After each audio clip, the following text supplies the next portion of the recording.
مقام شامخ ایشون خوابیده در دل ایشون، تقوای ایشون، کمال ایشون، معرفت ایشون. میخواهید بفهمید مقامش چیه؟ در زیارت نامه میخوانید. اشفعی لنا فی الجنه. من شبیه این عبارت، حالا اگر برش نظیر این عبارت در زیارت نامه حضرت عبدالعظیم هم بخوانیم، ایشون هم یه مقام شامخی دارد. میدونید مقام ایشون چرا شامخه؟ ایشون دینش را چکاب میکرد. عزیزان من، اینجور نیست که هر کس ادعا کند من مسئله میدونم. اون مرد با عظمت چند تا امام دیده می نشیند دینش را عرضه می کند به امام اصلش. لذا در حقش آمده. اون راوی میگه که من رفتم کربلا، به حضرتش عرض می کند، ظاهرا اگر اشتباه نکنم حضرت رضا باشد، میگه که از ری رفتم، حضرت فرمود اگر زیارت عبدالعظیمم میرفتی همون ثواب را داشتی. این برای مقامشه، عبادتشه، شخصیتشه. گرچه ایشون عالم بود، عالم چه زیاده، علم تنهایی مرجعیتش هم ارزش ندارد. تقوا شرطه، محور اول عدالته، گر عدالت نباشد توحید باطله. لذا اگر بخواهیم حق حضرت معصوم را، مقام حضرت معصوم را، فضل کمال ایشون را درک کنیم، باید در تقوایش جستجو کنیم. ایشون بعد از بیشتر از 12 قرن اینجا محرابش شما ممکنه زیارت کنید، بیت النور. اونجا 17 روز همش اینجا موندن، 17 روز. الله اکبر. حال مریضی یک محراب داشته. اینا خیلی معنا دارد.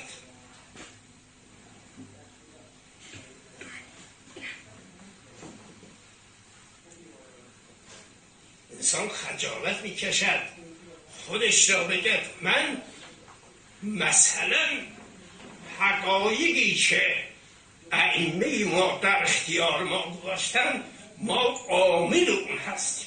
یک دختری چند ساله، حالا 28 ساله یا کم یا زیاد کار ندارم، مقامی میرسد، عظمتی میرسد. حضرت میفرماید از من تیکه‌ای از مرعی دفن می شود قبل از تولدش، قبل از آنی که پدرش در رحم مادر منعقد بشود. چه عظمتیه! میخواهید ان اکرمکم عند الله اتقاکم. تمام فضیلت ایشون، منزلت ایشون، عظمت ایشون، وعده هایی که به قومی ها داده شده زیر چتر تقوای ایشون خوابید. حالا صدها فرسنگ آمدی چی یاد بگیریم از ایشون؟ الگو، عبادت را الگو، اطاعت را الگو. عبادت و اطاعت اونطوری که امامش دستور میدهد، اونطوری که امام دستور بدهد. چه کار کند انسان خودش را؟ برد در اختیار یک روحانی، یک کارشناس. متاسفانه امروز در عصر ما تمام آیان کارشناس شدن. به مرجع هم خط نشون میداد اینجور فتوا بده. اگر اینجور فتوا نداد دور میکند، رأیش سنگین شد، نظرش طور دیگه شد، مثل من نشد. اگر بگوید جایت کج راست بنشین، پشت سرش کذا و کذا. چرا؟ چون همه کارشناس شدن. عزیزان من، اگر میخواهید از حضرت معصومه سلام الله علیها راه آمدید، اینقدر راه آمدید درس بگیرید، درس اطاعت از امام عصرش که مثل ایشون به عقیده من مثل حضرت زینب بود سلام الله علیها، که فرشته جان حضرت امام رضا بود که در فراقش می سوزد.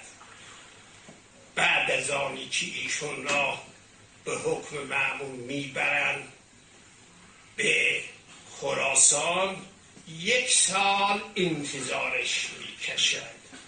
بعد از 1 سال راه میفتد. میشود اون عشق را با آب خاموش کرد، باید وصل بشد، ولو دریغا که نشد تا ساقه میاد. ظاهرا قومی ها خبردار میشوند که حضرت وارد اونجا شده. از اینجا تمام سرشناسا اونطوری که آمده در بعضی عبارات همه میرن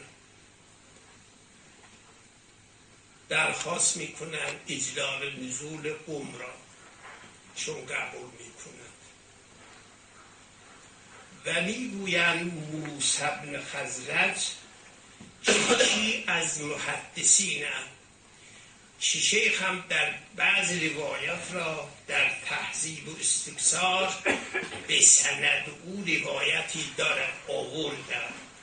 این موسی بن خزرج مهار ناقه حضرت را میکشد. علم ارزش ندارد در مقابل تقوا. یک عالم بزرگ قوم مهار ناقه حضرت معصومه را میکشد. به قول خیلی سیدها، اما تقوا، مقام، منزلت، ایمان به قدر دویست می نشیند. متاسفانه امروز خریدار نیست.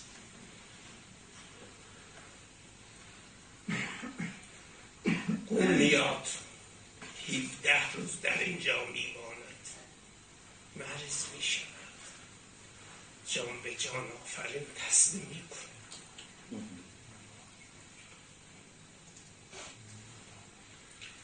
میگوین تغسیلش میکنن، تدفینش میکنن.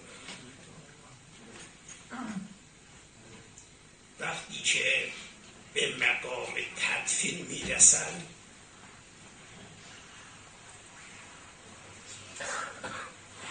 سردابی میکنن. حالا اونطوری که از تاریخ و قوم نقل شده، من اونجا البته آقایان میدونن این کتاب تا اندازه‌ای گرچه به دست ما به تمامی نرسیدن،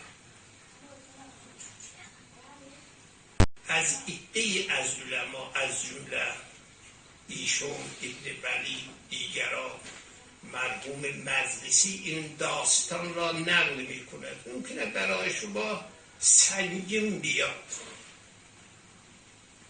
تحملش سنگینه، هضمش سنگینه. نمیخواستم بگم چون هضمش سنگینه، برای علما هم باید سنگین باشد. ولی خب زمانی بود که امام رضا زنده بود، چه ایراد دارد؟ من پیش کردم دیدم چه گفتنی هم عیب ندارد.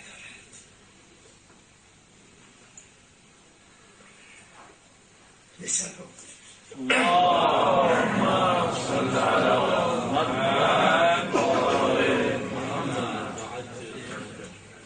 نقل میکنن میگن یک پیرمردی هست مومن، اسمش هم نوشتم به نام قادر.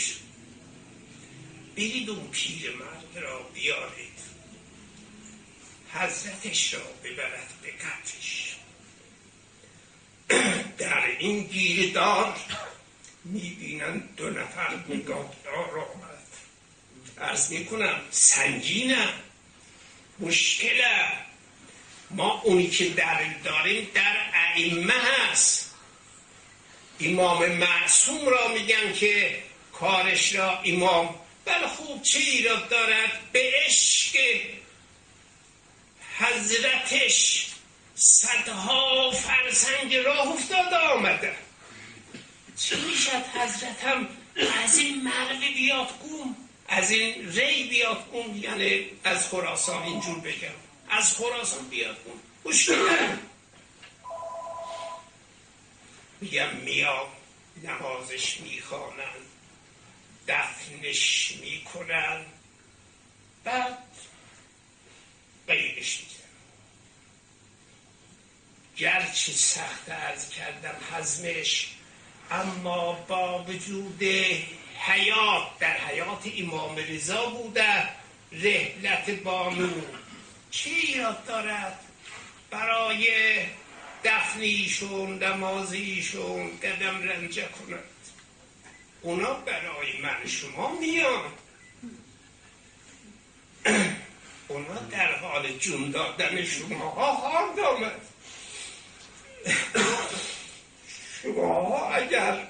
ماها اگر کاری کنیم، ارزش داشته باشیم، منزلت داشته باشیم، مولا علی علیه السلام برای آخرین جون دادن آخرین دم خواهد آمد. آری که خواهد آمد.